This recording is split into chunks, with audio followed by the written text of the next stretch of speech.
प्रायश्चित्त काळ, उपवास काळ, ख्रिस्त सभेने आपल्याला दिलेला हा काळ, ह्या काळाच्या पहिल्या रविवारी ख्रिस्त सभा आपल्याला मोहावर चिंतन करण्यासाठी आमंत्रित करीत आहे. आपल्याला सांगितलेलं आहे की आत्म्याने ख्रिस्ताला अरण्यात नेलं.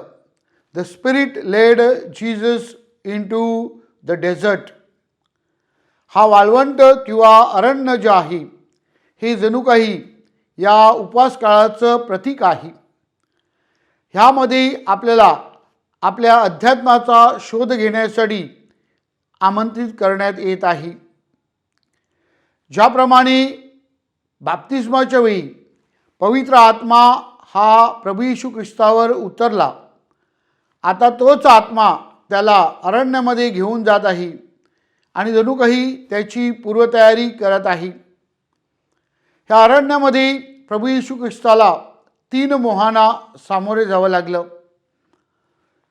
आपण पहिल्या वाचनामध्ये पाहतो की आदाम ह्याने बागेमध्ये सर्व काही त्याच्या अवतीभोवती असताना, जणू काही परिपूर्णता त्याला दिसत असताना, जे त्याला सांगितलं होतं करू नकोस, त्या मोहाला तो बळी पडला.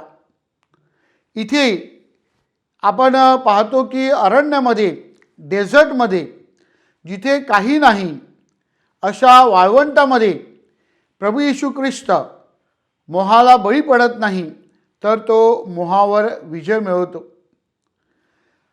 पहिल्या वचनामध्ये आपण ऐकतो की आदामाला सर्व काही सांगून सुद्धा सर्व सुख त्याच्या पायाशी लोळत असताना त्याला जे करू नकोस तेच तो करतो. What was forbidden he does.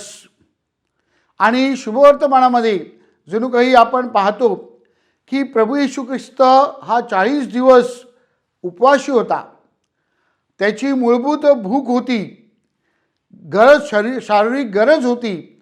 असं असताना सुद्धा प्रभू येशू ख्रिस्त मोहाला बळी पडत नाही. तर अशा प्रकारे आपल्याला संत पौल दुसऱ्या वाचनामध्ये बोध करताना सांगतो की प्रभू येशू ख्रिस्ताने कशा प्रकारे आपल्याला कृपेचा अनुभव दिलेला आहे. आपण पापामुळे कृपेपासून वंचित झालो होतो, मात्र प्रभू येशू ख्रिस्त आज्ञाधारकपणाद्वारे आपल्याला परमेश्वराची कृपा प्राप्त करून देत आहे. प्रिय बंधू भगिनींनो, प्रभू येशू ख्रिस्ताचे हे जे आपण मोह जर बघितले तर हे मोह आपल्याला काय शिकवतात. पहिला जो मोह होता तो मोह म्हणजे प्रभू येशू ख्रिस्ताला सैतान सांगतो की तुझी जी शक्ती आहे, तुझं जे सामर्थ्य आहे, तू जो परमेश्वराचा पुत्र आहे, तुला अशक्य काही नाही आणि म्हणून ह्या दगडाचे जणू काही भाकर कर. माझ्या प्रिय बंधू भगिनींनो, प्रभू येशू ख्रिस्त आपल्याला इथे सुंदर अशी शिकवण देत आहे की आपण अहिक गोष्टीसाठी आपलं सामर्थ्य वापरायचं नाही, तर आध्यात्मिक गोष्टीकडे आपण लक्ष केंद्रित केलं पाहिजे. प्रभू येशू ख्रिस्त आपल्याला सांगत आहे की केवळ ह्या जगातल्या गोष्टीवर आपलं लक्ष केंद्रित करू नका, तर जे सार्वकालिक आहे, जे अनंत आहे, जे परमेश्वरापासून आहे, त्या देव शब्दावर आपण आपलं लक्ष केंद्रित केलं पाहिजे. योगायोगाने पोप लिओ ह्यांनी जो ह्या वर्षाचा संदेश दिला आहे, प्रायश्चित्त काळातल्या संदेशामध्ये पोप लिओ आपल्याला देखील हाच उद्देश देत आहे की आपण परमेश्वराचा शब्द ऐकला पाहिजे. परमेश्वराच्या शब्दासाठी एक जागा तयार केली पाहिजे. आपण अध्यात्माकडे वळलं पाहिजे. आपण आपल्या जीवनामधील वाळवंटाचा विचार करता आपण अध्यात्मासाठी जेव्हा जागा तयार करतो, देवाचा शब्द ऐकतो, देवाच्या शब्दावर चिंतन करतो, तेव्हा निश्चितच आपल्या ह्या वाळवंटामध्ये आपल्याला वसंत ऋतूचा अनुभव आल्याशिवाय राहणार नाही. आपल्या जीवनाला एक नवीन पाळवी प्राप्त झाल्याशिवाय राहणार नाही. आणि म्हणून या प्रायश्चित्त काळामध्ये आपण ऐहिक गोष्टीपेक्षा आध्यात्मिक गोष्टीकडे लक्ष कसं केंद्रित करता येईल त्याकडे आपण चिंतन करायचं आहे, मनन करायचं आहे.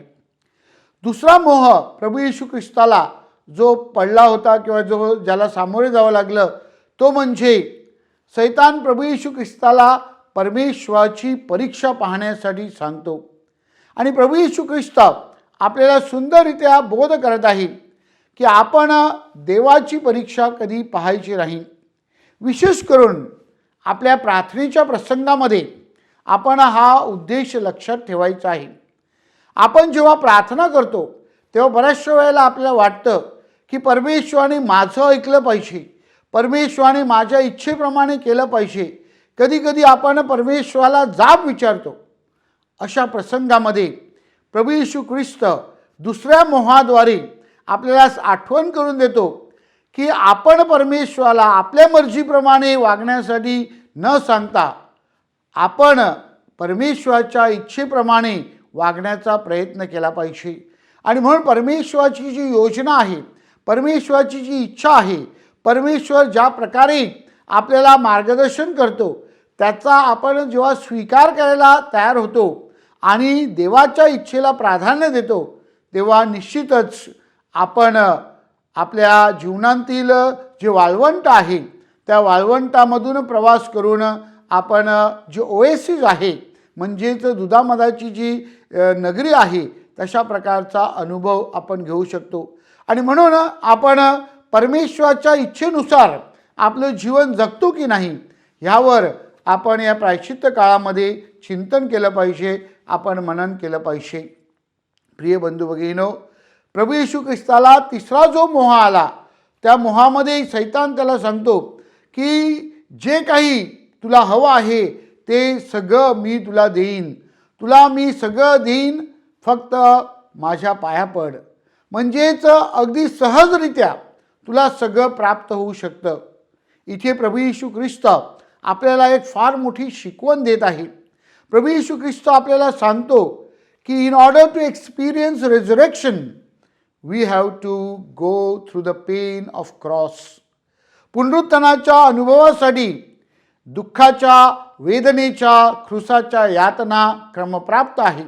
आणि म्हणून जीवनामध्ये आपण सगळं सहजरित्या मिळवण्याचा प्रयत्न करायचा नाही, तर जीवनामध्ये आपण हे ध्येय लक्षात ठेवायचं आहे की आपण प्रयत्न केले पाहिजेत, आपण कष्ट घेतले पाहिजेत, आपण मेहनत केली पाहिजे आणि मग आपण परमेश्वराला शरण आलो पाहिजे. माझ्या प्रिय बंधू भगिनीनो, बऱ्याचशा वेळेला जेव्हा अपयश येतं, बऱ्याचशा वेळेला जेव्हा अडचणी येतात, बऱ्याचशा वेळेला जेव्हा आजार येतात तेव्हा आपली श्रद्धा ही आपल्याला बरंच काही शिकवतं. अशा प्रसंगामध्ये आपली श्रद्धा ही परमेश्वरावर अगाध आहे का? आपण विश्वासूपणे परमेश्वराचा धावा करतो का? की अडचणीमध्ये, अपयशामध्ये, आजारामध्ये आपण पळवाट शोधतो, आपण सोयीचा मार्ग निवडतो. आणि म्हणून आपली श्रद्धा ही कशी आहे ह्यावर चिंतन करण्यासाठी प्रभू येशू ख्रिस्त आपल्याला बोलावत आहे. खरी श्रद्धा जी आहे ती आपल्याला आपल्या जीवनातील आव्हानांना, संकटांना, आजारांना, दुःखांना, अपयशांना सामोरे जाण्यासाठी मदत करते. आपली श्रद्धा मजबूत होत असते. आणि म्हणूनच या उपवास काळामध्ये, या प्रायश्चित्त काळामध्ये आपल्याला ह्या वाळवंटातून प्रवास करताना ज्या अडचणी येतील त्या अडचणीमध्ये आपण खचून जायचं नाही. आपल्याला जे दुःख किंवा वेदना होतील त्यामध्ये आपण निराश व्हायचं नाही, तर आशेने आपल्याला जीवन कसं जगता येईल आणि खऱ्या अर्थाने आपल्याला पुनरुत्थानाचा अनुभव कसा घेता येईल, म्हणजेच कालवारीचा प्रवास आपल्याला कसा करता येईल ह्याकडे आपण लक्ष केंद्रित करायचं आहे.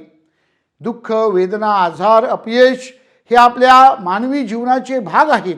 हेच आपल्याला आपली श्रद्धा शिकवत आहे आणि ते पैलतिरी नेण्यासाठी आपल्याला मार्गदर्शन करतं. प्रिय बंधू भगिनीनो, या प्रायश्चित्त काळामध्ये आपल्याला पहिल्या रविवारी वाळवंटातील प्रवास ह्याविषयी चिंतन करीत असताना जे मोह आहेत त्या मोहाद्वारे आपल्याला सांगितलेलं आहे की आपण अध्यात्माकडे वळलं पाहिजे. आपल्याला सांगितलेलं आहे की आपण परमेश्वराच्या इच्छेनुसार आपल्या जीवनाची जडणघडण केली पाहिजे. आपल्याला बोध केलेला आहे की आपल्या जीवनामध्ये आपली श्रद्धा ही मजबूत कशी करता येईल, ही श्रद्धा अधिक परमेश्वराला अभिप्रेत असली कशी करता येईल, त्याकडे आपण लक्ष दिलं पाहिजे. प्रभू येशू ख्रिस्त त्यासाठी आपल्याला आदर्श आहे. तो प्रार्थना करतो, तो देव शब्द ह्याचा वापर करतो आणि पवित्र आत्म्याबरोबर मैत्री साधतो. आपण देखील या प्रायश्चित्त काळामध्ये प्रार्थनेवर लक्ष केंद्रित केलं, देव शब्दावर मननचिंतन केलं, त्यानुसार आपल्या जीवनाची जडणघडण केली आणि पवित्र आत्म्याबरोबर आपलं जे नातं आहे ते अधिक दृढ केलं, तर निश्चितच आपण पुनरुत्थानाचा अनुभव घेऊ शकतो. आपल्या जीवनातील आव्हानांना, आपल्या जीवनातील मोहांना, आपल्या जीवनातील वाळवंटाच्या प्रवासाला सामोरे जाण्यासाठी परमेश्वराने आपल्याला ख्रिस्ताचं धैर्य द्यावं, संत पौलाची आशा द्यावी, म्हणून आपण विशेष प्रार्थना करूया.